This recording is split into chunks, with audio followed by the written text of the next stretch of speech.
अरे यहाँ इतना इतना भंडरा चला आने देखो बड़का बड़का टोपिया से बराबर वाला तो बोलिए जोर से श्री सदगुरु महाराज की। हाँ खाए साधु बाबा अपने आदरणीय पूज्यपाद विप्रानंद बाबा को आप बड़े ही तल्लीन रहते हैं हम लोगों के।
सर्वक्षण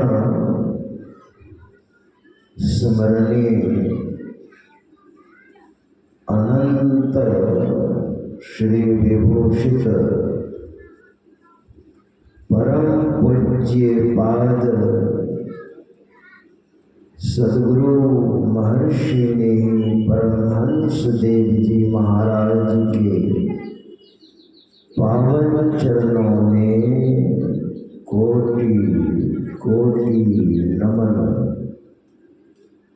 इन्हीं के हृदय सम्राट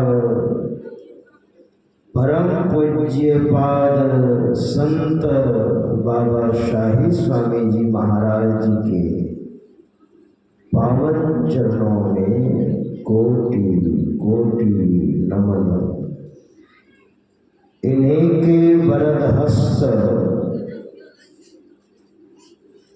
जिनके सिर पर सुशोभित हुआ अपने आवास में अवस्थित परम पूज्य पाद प्रधानाचार्य स्वामी श्री चतुरानंद जी महाराज के पावन चरणों में कोटि कोटि नमन।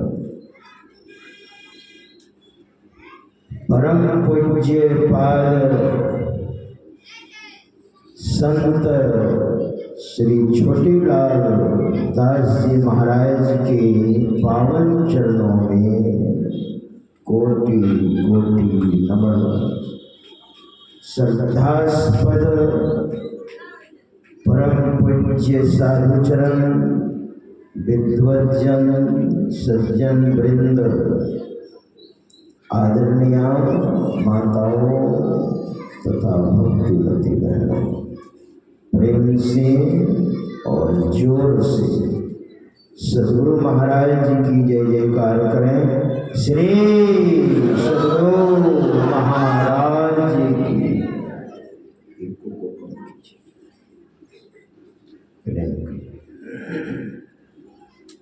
संत मत के सर्वश्रेष्ठ और सर्वोत्कृष्ट ग्रंथ सत्संग योग से हम लोग पाठ सुन रहे थे। उसमें हम लोग प्रारंभ में ध्यान बिंदोपनिषद के मंत्र को हम लोगों ने श्रवण किया। प्रारंभ में यदि शैल समम पापम विस्तीर्णम बहुयोजनम भिद्यते ध्यान योगेन नान्यो भेदः कदाचन।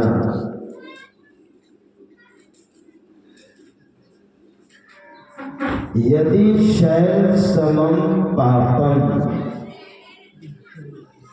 पहाड़ के समान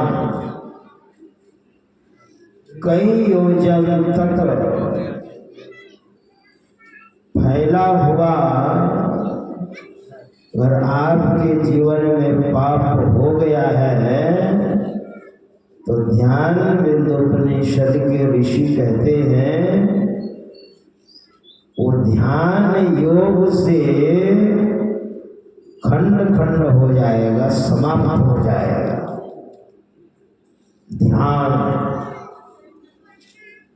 ध्यान की बात है। ध्यान क्या है?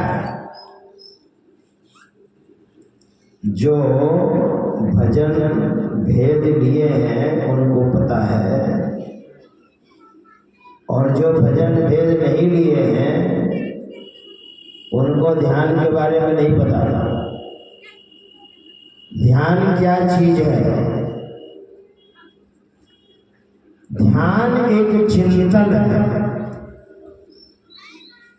ध्यान में हम क्या करते हैं? चिंतन करते हैं। ध्यान में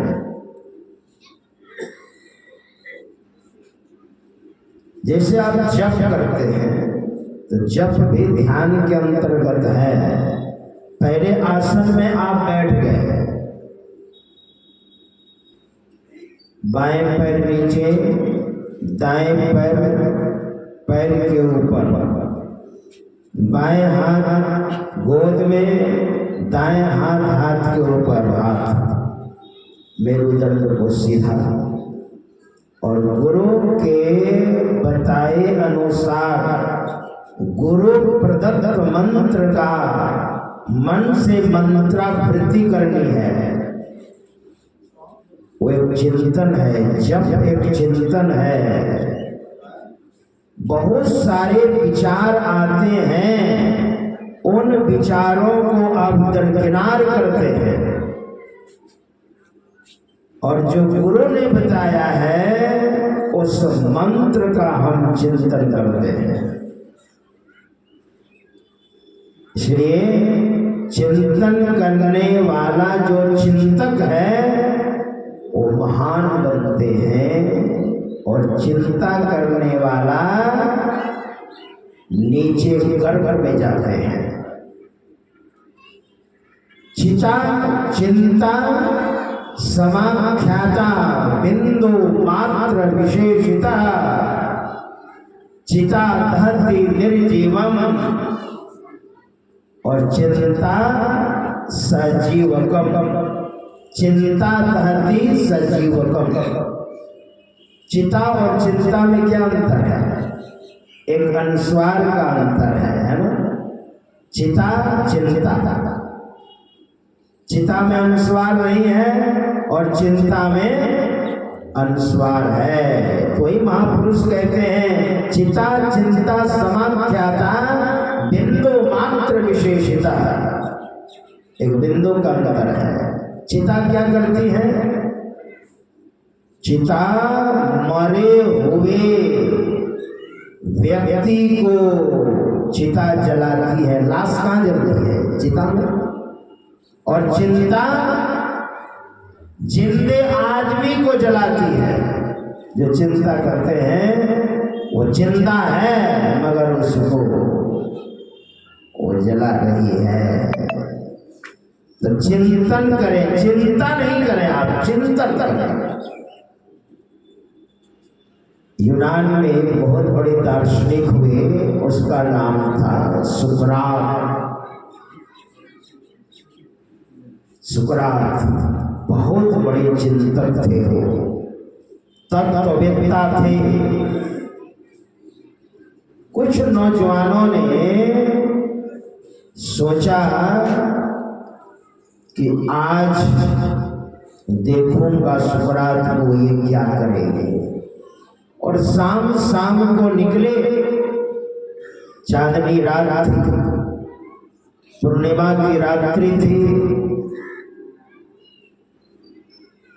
तो बहुत सारे नौजवानों ने सोचा आज हम लोग देखेंगे ये क्या करने वाले हैं। और सुकरात एकांत स्थान में जाकर आकाश की ओर बैठकर और देखने लग गए, ये तारे, नक्षत्र, चंद्रमा ये क्या है, ये आधार में लटके हुए हैं। परमात्मा ने क्या खूबसूरती के साथ बनाया है।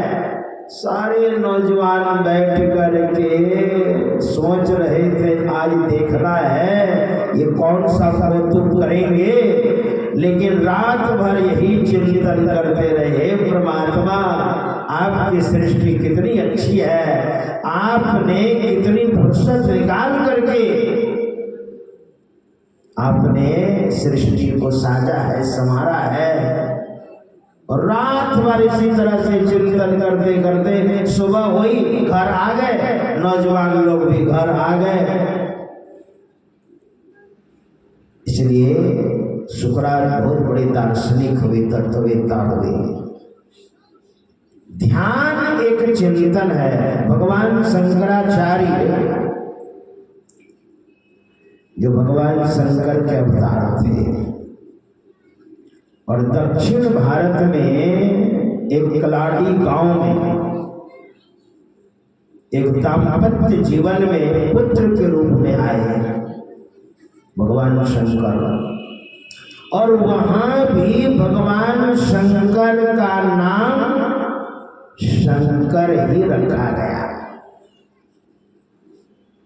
तो 8 वर्ष की अवस्था में संन्यास लेकर भारत में जो पाखंडवाद फैल गया था, उस पाखंडवाद को उन्होंने उन्मूलन किया।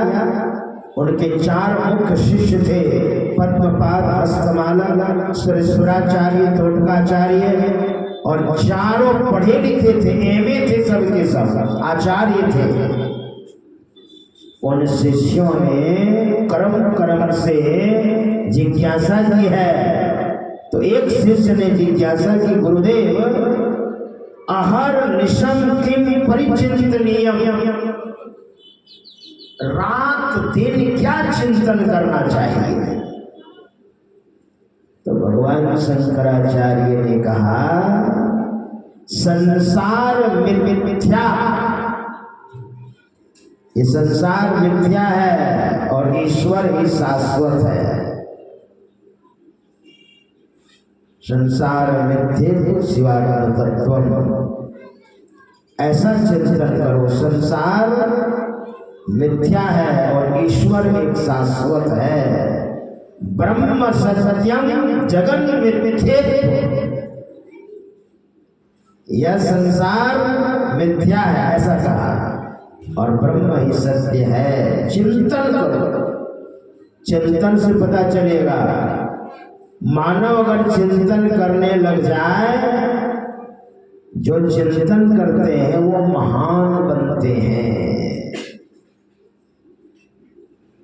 महाराष्ट्र में एक संत हुए समर्थ रामदास जी महाराज। ऐसे समर्थ पुरुष समर्थ रामदास कि हनुमान जी महाराज को भी उसने डांट लगाई। समर्थ रामदास जी महाराज है, हनुमान जी को उन्होंने सिद्ध कर लिया था, और प्रवचन में कह रहे थे समर्थ रामदास जी महाराज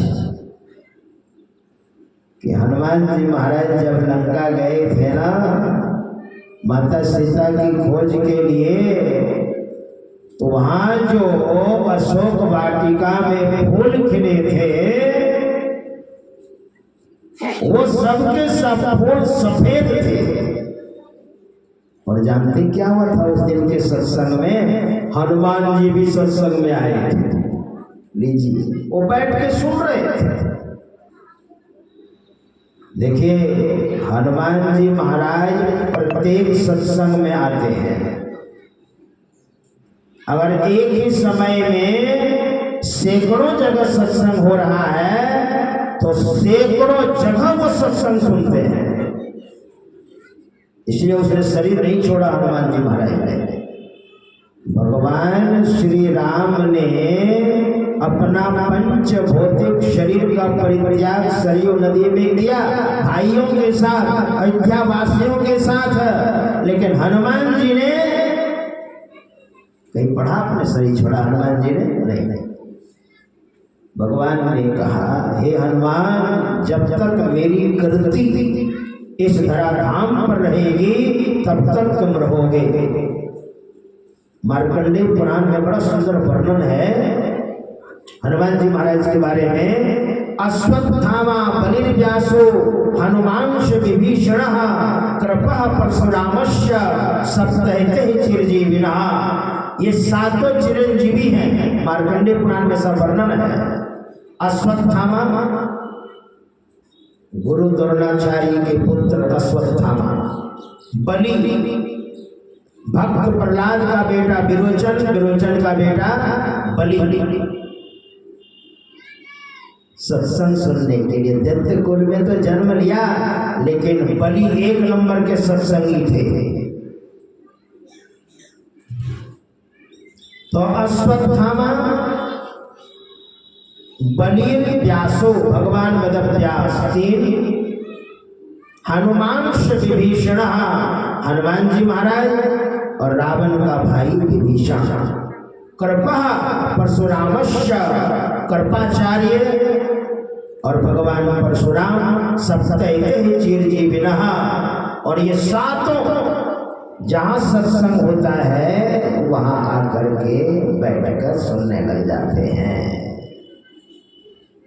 हमारे गुरुदेव ने भी एक बार कहा था अपने शिष्यों से, देखो जी, बीच में थोड़ी सी जगह छोड़ देना। सूक्ष्म रूप से महापुरुष लोग आते हैं सत्संग सुनने के लिए, छोड़ दिया गया, खाली जगह छोड़ दी गई। और सत्संग जब संपन्न हुआ तो कुछ मुंह लग्गू सेवकों ने कहा, गुरुदेव यहाँ तो कोई नहीं आए थे। कार्य सत्संग सुन करके और वे लोग चले गए प्रणाम पाती करके।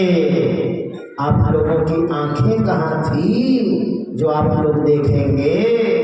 ऐसा है, महापुरुष सत्संग सुनने आते हैं। कोई समर्थ रामदास जी महाराज कह रहे थे हनुमान जी के भक्त थे, हनुमान जी को सिद्ध किया था साधना में और संत हुए समर्थ रामदास जी महाराज।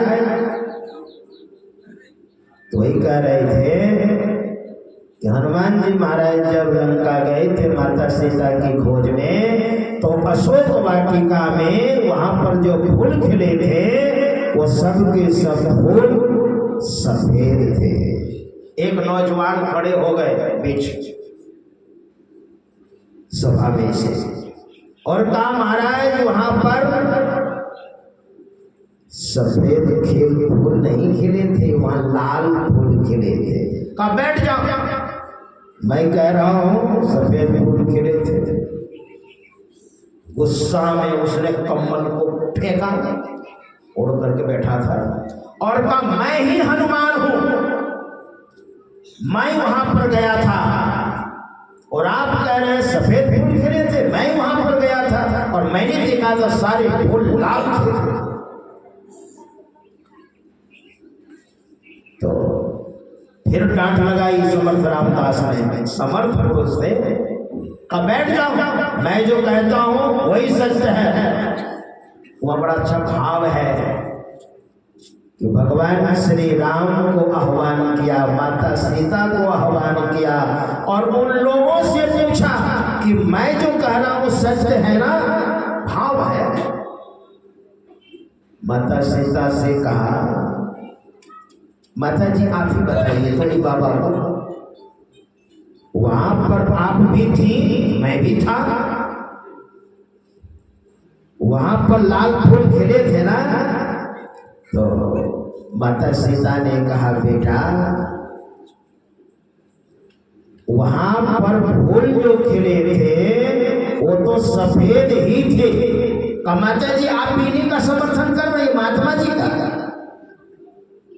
भगवान श्री राम को आह्वान किया, भगवान श्री राम आ गए, कब प्रभु आप ही फैसला कर दीजिए। तो भगवान श्री राम ने कहा ये संत जो कह रहे हैं यही सही है हनुमान महाराज, आप इन्हीं का समर्थन कर रहे हैं। तो भगवान ने कहा देखो तुम इतने क्रोध में थे, वहां पर ना सारे सफेद फूल लाल दिख रहे थे तो सफेद ही थे। बात बिल्कुल, हनुमान जी इतने क्रोध में थे, माता सीता को इतना कष्ट दिया। मेरे कहने का अभिप्राय वो समर्थ रामदास जी महाराज, एक दिन उनकी माँ ने कहा था बेटा तुमको कोई चिंता नहीं है, घर कैसे चलता है? तो उनके जो बड़े भाई थे घर का काम धंधा करते थे और छोटे भाई बस घूमना फिरना इधर उधर। छोटे भाई समर्थ रामदास थे। समर्थ रामदास जी महाराज छिप गए कोठे पर और छिप करके चिंतन करने लग गए कि छोटा सा घर चलाने के लिए सोचना पड़ता है, ये संपूर्ण संसार कैसे चल रहा है इसके बारे में मैं सोचूंगा।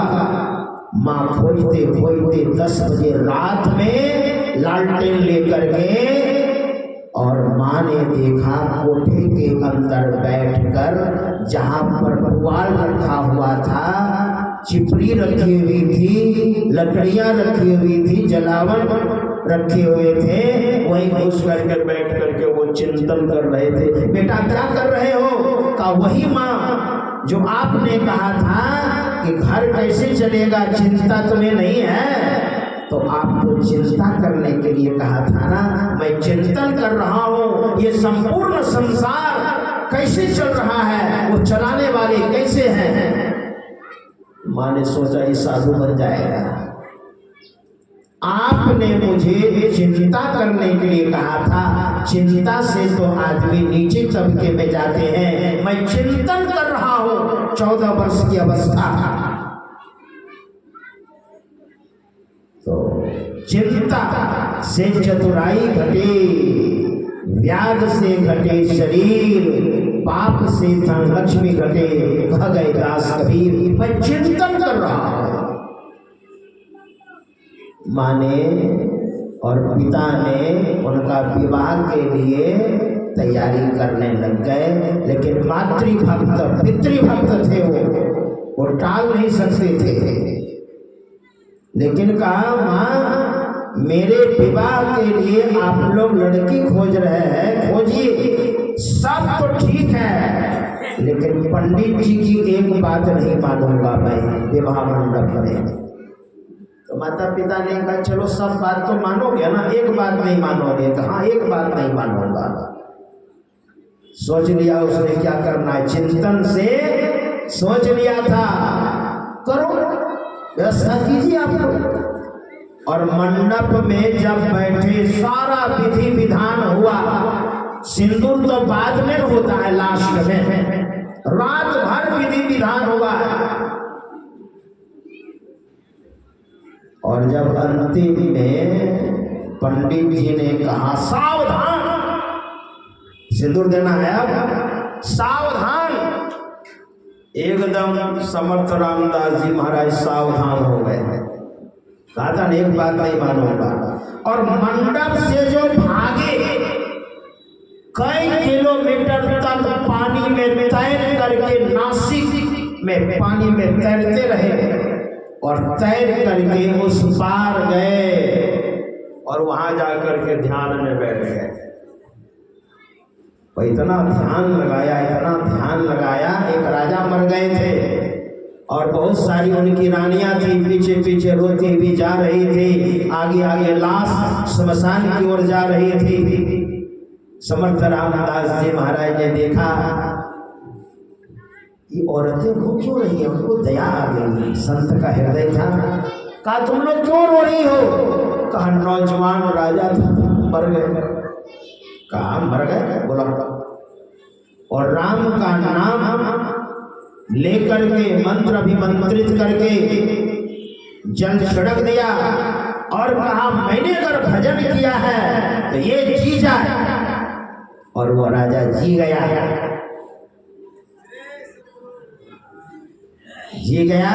खुशी खुशी सबके सब वहां से वापस हुए। अब राजा थे, कहना ही क्या, इतना प्रचार हुआ समर्थ रामदास जी महाराज का, नहीं तो नासिक कहाँ और हम यहाँ कहाँ कैसे जानते हैं? वही भजन के प्रभाव से, चिंतन के प्रभाव से। तो मैं कह रहा था चिंता नहीं, चिंतन, ध्यान एक चिंतन है। और जब आदमी चिंतन करता है तो आगे बढ़ता है। जीवन के हर चौराहे पर चिंतन चाहिए, हर चौराहे पर। व्यवहारिक जीवन में भी चिंतन चाहिए, जिसको कहते हैं लक्ष्य, है ना, लक्ष्य। और आदमी का लक्ष्य ओझल हो गया तो आदमी क्या बनेगा, नहीं बनेगा। इसलिए मनुष्य को चिंतन करना चाहिए बचपन से ही। मैं एक भक्त के यहाँ गया था तो छोटा सा बालक 7वीं कक्षा में पढ़ता था। उसने मुझे प्रणाम किया और तुरंत हाथ बढ़ाया और क्या कहा, महाराज मेरा हाथ देखिएगा तो मैं इंजीनियर बनूंगा कि नहीं। मैंने सोचा छोटा सा बालक है। मैंने कहा बालक किस कक्षा में पढ़ते हो? कहा मैं 7वीं कक्षा में पढ़ता हूँ। मैंने कहा हाथ किसी को मत दिखाना और मेहनत करना, बढ़िया से पढ़ाई करना अच्छी तरह से, क्योंकि इंजीनियर बनना है। और तुम्हारी मेहनत, तुम्हारा परिश्रम तुमको इंजीनियर बना देगी, तुम्हारी मेहनत, है ना। हाथ किसी को नहीं दिखाना। और वह लड़का आज इंजीनियर है। कब बोला था? जब 7वीं कक्षा में पढ़ रहा था। आज वह इंजीनियर है। लाखों लाख रुपये, सैकड़ों सैलरी वो कमाता है। लाखों रुपये, लाख नहीं लाखों। वो बचन बोल चिंतन, लक्ष्य। वशिष्ठ मुनि कितने बड़े ब्रह्मज्ञानी थे। वशिष्ठ मुनि राजा दशरथ के 4 पुत्रों का जो नामकरण किया है, आप पढ़िए रामायण, मूल रामायण। उन्होंने जो नाम रखा है, जन्म के आधार पर राशि और राशि के आधार पर नाम रखा जाता है। तो उसमें बड़े भाई का नाम राम, भरत का, शत्रुघ्न का और लक्ष्मण का जब नाम रखने लग गए, वहां पर एक दोहा बड़ा सुंदर है। लक्ष्मण धाम राम प्रिय, सकल जगत आधार, गुरु वशिष्ठ ते राखा, लक्ष्मण राम उदार। लक्ष्मण धाम राम प्रिय।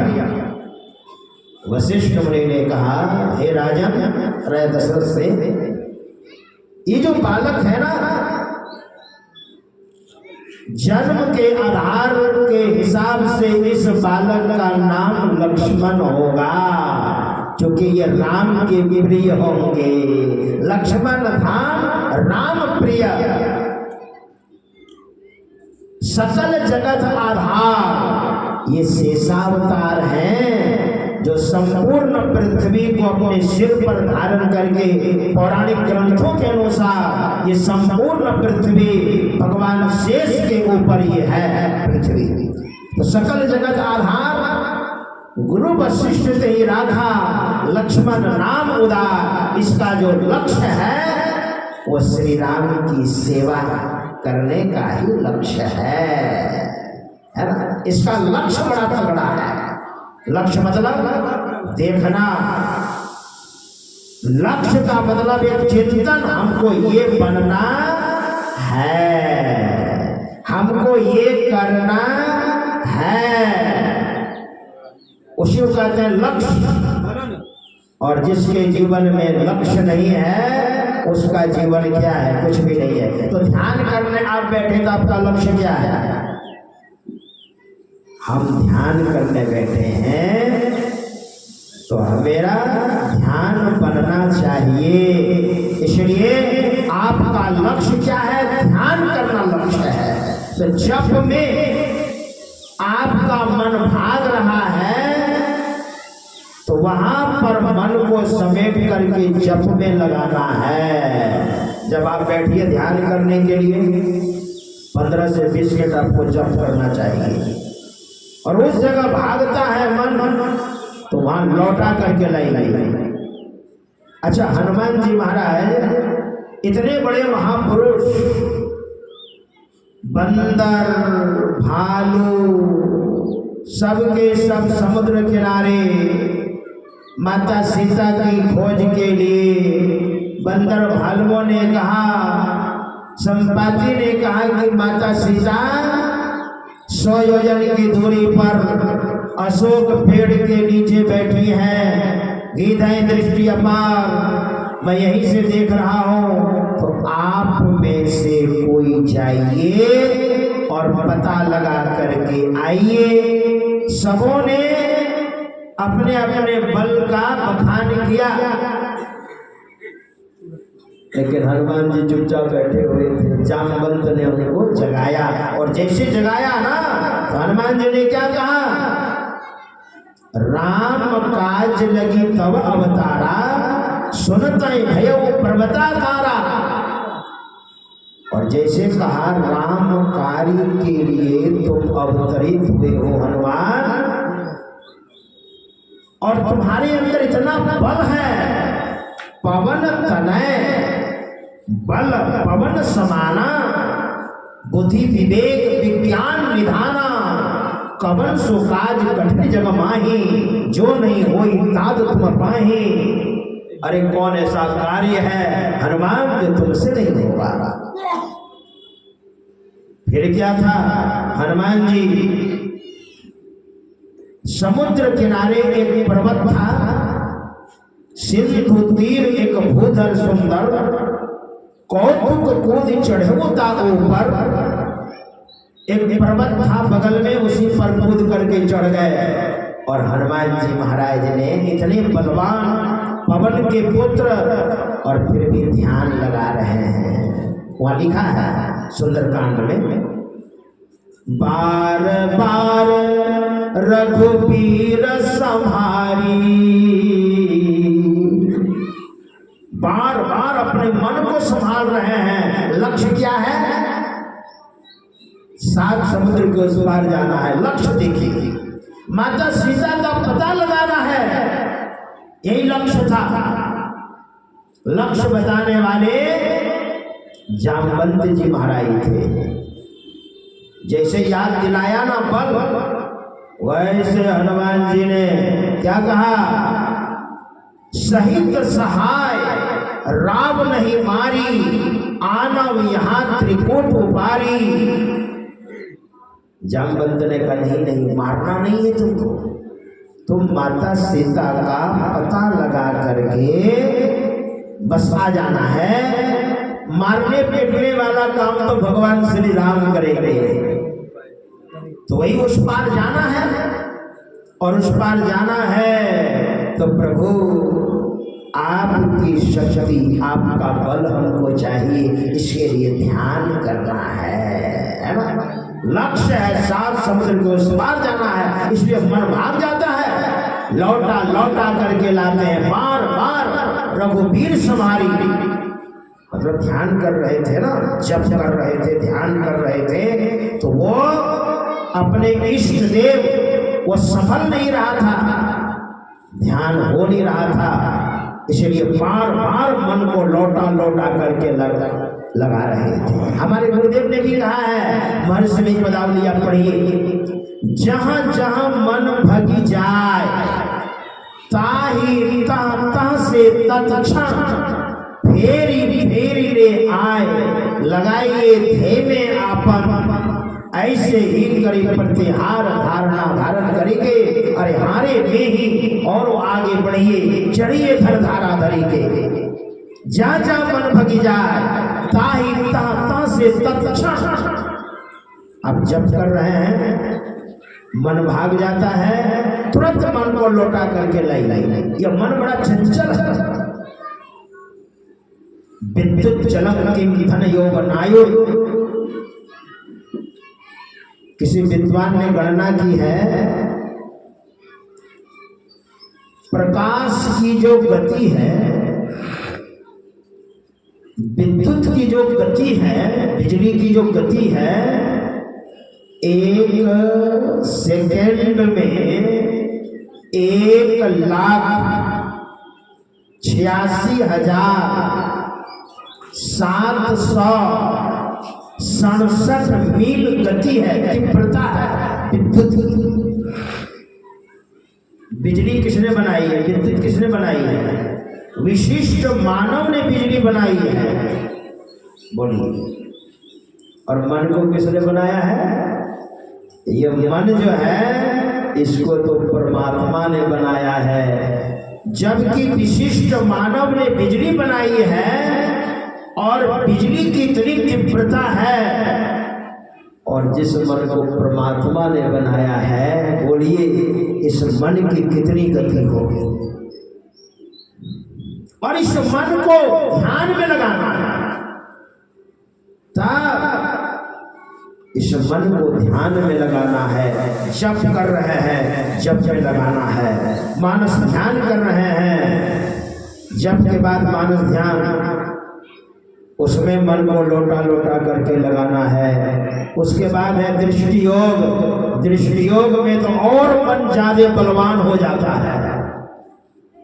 यह मन जालिम जोर रे बरजे नहीं माने, यह मन जालिम जोर रे बरजे नहीं माने, बरजे नहीं माने, बरजे नहीं माने, बरजे नहीं माने, यह मन जालिम जोर रे बरजे नहीं माने। जो कोई मन को रोकन चाहे, भागत साकर तोड़ रे बरजे नहीं माने। ये मन बड़ा चंचल है। सुर नर मुनि सब पची पची हारे, हाथ न आवे चोर रे बरजे नहीं माने। यह मन जालिम जोर रे बरजे नहीं माने। इस मन को लगाना है। थोड़ा जप, थोड़ा मानस ध्यान करने के बाद दृष्टि योग करने के लायक मन सिमट गया है। इस मन को धीरे धीरे धीरे धीरे लगा दीजिए दृष्टि योग में। इसमें उकताना नहीं है, बहुत धीरे धीरे धीरे धीरे आप करेंगे। और दृष्टि जब धीरे धीरे टिकने लग जाएगी, कुछ देर तक आप बैठेंगे। तब बाबा देवी साहब 2 घंटा बैठने के लिए कह गए थे। 2 घंटे हमारे गुरुदेव ने कहा कम से कम 1 घंटा। मन को समेटने में समय लगता है। इस संपूर्ण शरीर में यह मन फैला हुआ है और इस मन को लगाना है दोनों आंखों के बीच में जो सुषुम्ना है उस जगह स्थिर करने का प्रयत्न करना है। आप प्रयास कीजिए, मन वहां और बलवान होने लग जाता है। संत कबीर साहब ने बड़ा सुंदर कहा है इस मन के बारे में। संत कबीर साहब ने कहा, सूर संग्राम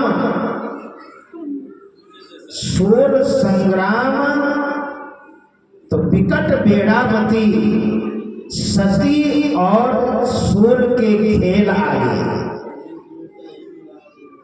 सूर संग्राम है पलक दो चार का, सती संग्राम पल एक लागे। साध संग्राम है रैन दिन जूझना, जन्म पर्यंत का काम भाई। कहे कबीर टूक बार ढीली करे, उलटी मन गगन सो जमी आई। कहे कबीर टूक बार ढीली करे, उलटी मन गगन सो जमी आई। अगर थोड़ा सा इसको ऑफर दे दिया ना तो आकाश में चढ़ा हुआ मन जमीन पर आ जाएगा। इस मन को हमारे गुरुदेव कहते हैं मर्द बनना पड़ेगा। मर्द आओ वीरो, आओ वीरो मर्द बनो, अब जेल तुम्हें तजना होगा। मन निग्रह के समर क्षेत्र में सन्मुख फिर डटना होगा। जय जय जय गुरुदेव, जय श्री सद्गुरुदेव, जय जय जय गुरुदेव, जय श्री सद्गुरुदेव। गुरुपद धर कर ध्यान से शूरो, दृष्टि अड़ा तो सुख मन में। गुरुपद धर कर ध्यान से शूरो, दृष्टि अड़ा तो सुख मन में। मन की चंचलताई से, मन की चंचलताई से बल कर कर के बचना होगा। आओ वीरो मर्द बनो, अब जेल तुम्हें तजना होगा। मन निग्रह के समर क्षेत्र में सन्मुख फिर डटना होगा। जय जय जय गुरुदेव, जय श्री सद्गुरुदेव, जय जय जय गुरुदेव, जय श्री सद्गुरुदेव। वक्त नहीं है वीरो अब गाफिल होकर सोने का, वक्त नहीं है वीरो अब गाफिल होकर सोने का। बिंदु राह से निकल बहादुर, तब मंडल टपना होगा। आओ वीरो मर्द बनो, अब जेल तुम्हें तजना होगा। मन निग्रह के समर क्षेत्र में सन्मुख फिर डटना होगा। जय जय जय गुरुदेव, जय श्री सद्गुरुदेव, जय जय जय गुरुदेव, जय श्री सद्गुरुदेव। दामिनी दम के चंदा चमके सूर्य तपे ज्योति मंडल, दामिनी दम के चंदा चमके सूर्य तपे ज्योति मंडल। इस मंडल से आगे वीरो और तुम्हें बढ़ना होगा। आओ वीरो मर्द बनो, अब जेल तुम्हें तजना होगा। मन निग्रह के समर क्षेत्र में सन्मुख फिर डटना होगा। जय जय जय गुरुदेव, जय श्री सद्गुरुदेव, जय जय जय गुरुदेव, जय श्री सद्गुरुदेव। शब्द मंडल में सार शब्द ध्वनि गुरुगम होकर धर लेना। शब्द मंडल में सार शब्द ध्वनि गुरुगम होकर धर लेना। जगत जेल को इसी युक्ति से सुन में ही तजना होगा। आओ वीरो मर्द बनो, अब जेल तुम्हें तजना होगा। मन निग्रह के समर क्षेत्र में सन्मुख फिर डटना होगा। जय जय जय गुरुदेव, जय श्री सद्गुरुदेव, जय जय जय गुरुदेव, जय श्री सद्गुरुदेव। आओ वीरो मर्द बनो। मर्द का मतलब ये मत समझिए हम लोग मर्द हैं, है ना।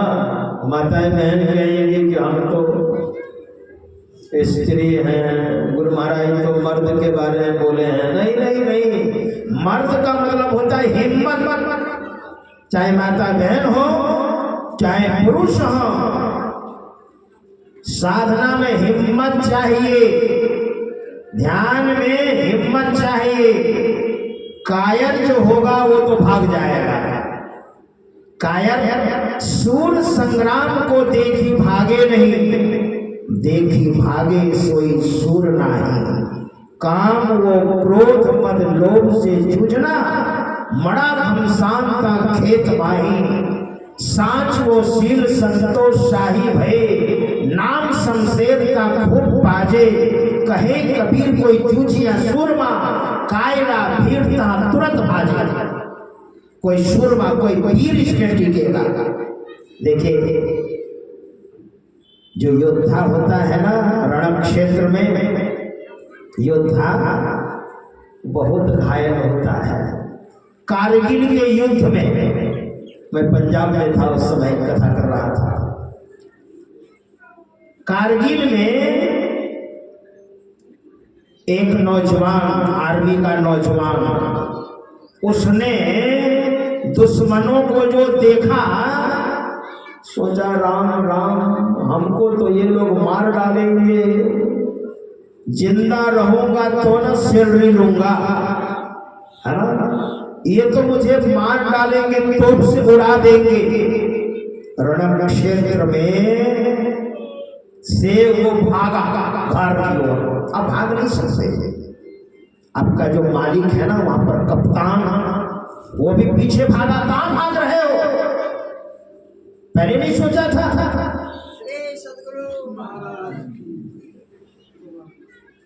श्री सद्गुरु महाराज जी की